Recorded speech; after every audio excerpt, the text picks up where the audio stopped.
تھی۔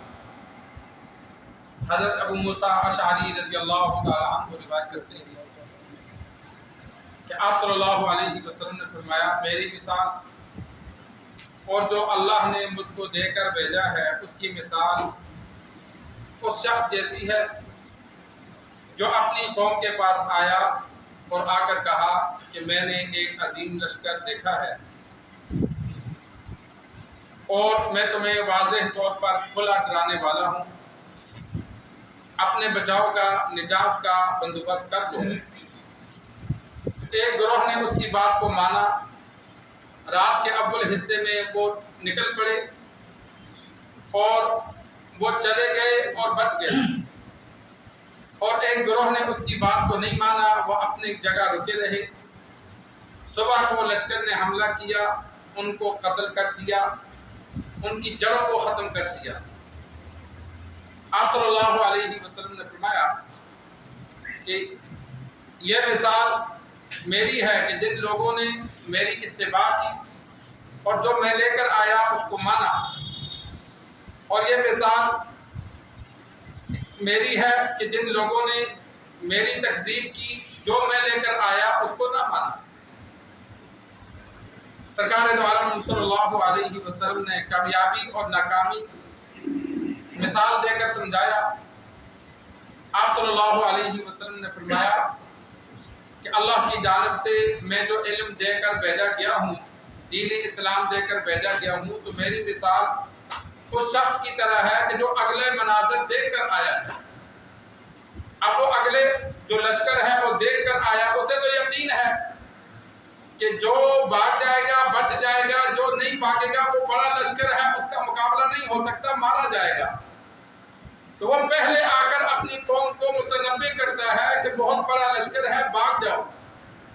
جو علاقہ چھوڑ گئے چھپ گئے وہ بچ گئے، اور جنہوں نے کہا ایسے ہی جھوٹ بولتا ہے وہ رکے رہے، تو لشکر نے حملہ کیا اور ان کو ختم کر دیا۔ آپ صلی اللہ علیہ وسلم نے فرمایا میں اگلے جہاں سے تمہیں واضح طور پہ ڈرا رہا ہوں کہ میری بات مان جاؤ، بچ جاؤ گے۔ جو میری بات مان لیں گے، میری اطاعت کریں گے، وہ نجات پا لیں گے۔ اللہ تبارک و تعالیٰ اگلے جہاں کے عذابوں سے ان کو محفوظ فرمائے گا، جنت عطا فرمائے گا۔ اور جو میری باتوں کو جھٹلائیں گے، میری تکذیب کریں گے، نہیں مانیں گے، تو جب وہ اگلا جہاں آئے گا، موت آئے گی، تو وہ ہمیشہ کے لیے جہنم ہے۔ سرکار دو عالم صلی اللہ علیہ وسلم نے مثال دے کر سمجھایا کہ جنہوں نے بات مان لی وہ بچ گئے، جنہوں نے نہیں مانی وہ مارے گئے۔ دنیا میں تو موت آتی ہے، انسان دنیا کی تکالیف سے ہمیشہ کے لیے بچ جاتا ہے، لیکن جو موت کے بعد تکالیف ہیں، اگر کفر کی حالت میں مرا تو وہ تو ہمیشہ کے لیے جہنم ہے، ہمیشہ ہمیشہ کی تکلیف ہے۔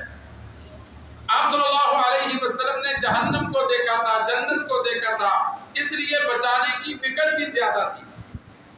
جس طرح ہم اگر اپنی آنکھوں کے سامنے کسی کو دیکھیں، بچے کو دیکھیں یا بوڑھے کو یا نابینے کو دیکھیں کہ وہ گر رہا ہے، تو ہم کیا کرتے ہیں کہ ہاتھ میں بھی کوئی چیز ہو تو پھینک کے دوڑتے ہیں۔ بچہ گرنے لگے تو ہم سب کچھ چھوڑ کے یک دم چھلانگ مارتے ہیں کہ اس کو بچائیں، کیونکہ وہ ہماری آنکھوں کے سامنے ہم دیکھ رہے ہیں۔ تو آپ صلی اللہ علیہ وسلم نے اگلے جہاں کے مناظر دیکھے تھے، تو اس لیے دل میں طرف زیادہ تھی۔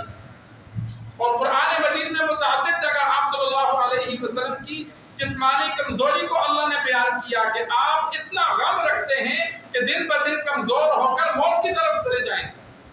جس طرح ہم کہتے ہیں نا یار اس کو غم کھایا جا رہا ہے، یہ تو مر جائے گا اسی غم میں، تو آپ صلی اللہ علیہ وسلم اتنا شدید غم رکھتے تھے امت کا کہ یہ بچ جائے۔ تو اللہ تبارک و تعالیٰ نے قرآن مجید میں پھر متعدد جگہ تسلی دی کہ آپ غم نہ کرو، آپ پریشانی مت لو، ہدایت دینا نہ دینا یہ میرا کام ہے، آپ کا کام دین پہنچا دینا ہے۔ لیکن آپ صلی اللہ علیہ وسلم کی ایک طرف تھی۔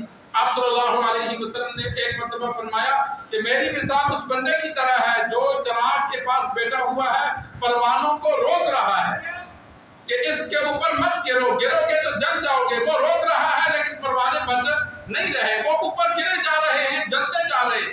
میں تمہیں جہنم سے روک رہا ہوں لیکن تم میری مان نہیں رہے، گرے جا رہے۔ کلمہ پڑھ لو گے بچ جاؤ گے، نہیں مانو گے جہنم میں جاؤ گے۔ یہ سرکار دو عالم صلی اللہ علیہ وسلم نے مثال دے کر سمجھایا۔ تو آج اللہ شکر ہے ہم مسلمان ہیں، لیکن دنیا سے جائیں گے ایمان کے ساتھ یہ کسی کو نہیں پتا۔ تو نیک اعمال اسی لیے کیے جاتے ہیں تاکہ انسان کا ایمان مضبوط ہو اور امید ہو کہ اللہ خاتمہ ایمان پر فرمائے گا۔ نیک اعمال سے یہ فائدہ ہوتا ہے کہ دن بدن انسان کا ایمان مضبوط ہوتا ہے، پھر اللہ کا شکر ادا ہوتا ہے۔ اللہ کا جب انسان شکر ادا کرے تو اللہ کا وعدہ ہے میں اور زیادہ دیتا ہوں۔ لیکن اگر انسان نیک اعمال کرتا ہی نہیں ہے، کیا پتہ کسی برے عمل کی وجہ سے رب نے اس کا ایمان چھین لیا ہو یا مرتے وقت رب ایمان چھین لے۔ حدیث میں موجود ہے بہت سے لوگ ایسے ہوں گے جو مسلمان پیدا ہوئے، مسلمانوں کے گھر رہے، لیکن خاتمہ کفر پہ ہوا۔ اب کفر پہ خاتمہ کس وجہ سے ہوا یہ رب جانتا ہے۔ تو یہ انسان کو ہمیں یہ خوش فہمی نہ ہو کہ ہم مسلمان ہیں تو بس ٹھیک ہے ہم مسلمان ہی مریں گے۔ تو اس لیے صحابہ کو سب سے زیادہ فکر اپنی اس بات کی ہوتی تھی کہ ہمارا خاتمہ کہیں غلط نہ ہو جائے۔ خاتمہ ایمان پر ہو گیا تو اگلے جہاں کی خیر ہے۔ انسان نے لوگوں کا حق نہ دینا ہو تو رب قادر مطلق ہے، حدیث میں موجود ہے زمین سے آسمان تک گناہ بھر کے لے جاؤ، اللہ نے فرمایا مجھے کوئی پرواہ نہیں میں معاف کر دوں۔ لیکن شرط یہ ہے کہ بندہ ایمان کے ساتھ گیا ہو، مومن بن کے دنیا سے گیا، لوگوں کے حق نہیں کھائے، اللہ کے حق میں کمی کوتاہی کی اللہ معاف کر دے گا۔ لوگ اپنا حق نہیں معاف کر دے ان کا بدلہ دینا پڑے گا، چاہے جہنم میں جل کر دے چاہے اپنی نیکیاں دے کر دے۔ لیکن اللہ تبارک و تعالی چاہے گا تو اپنی حقوق کے بدلے سزا دے گا، چاہے گا تو معاف کر دے گا۔ لیکن ایمان کے ساتھ گئے تو تب یہ سرکار دو عالم صلی اللہ علیہ وسلم نے سمجھایا، تو پوری امت کو سمجھایا، قیامت تک آنے والوں کو سمجھایا کہ جو میں دین لے کر آیا ہوں میری اتباع کرو گے، مان کر چلو گے تو کامیاب ہو جاؤ گے، اور نافرمانی کرو گے تو ناکام ہو جاؤ گے۔ اللہ سے دعا ہے اللہ ہمیں دین سیکھ کر سمجھ کر عمل کرنے کی توفیق عطا فرمائے۔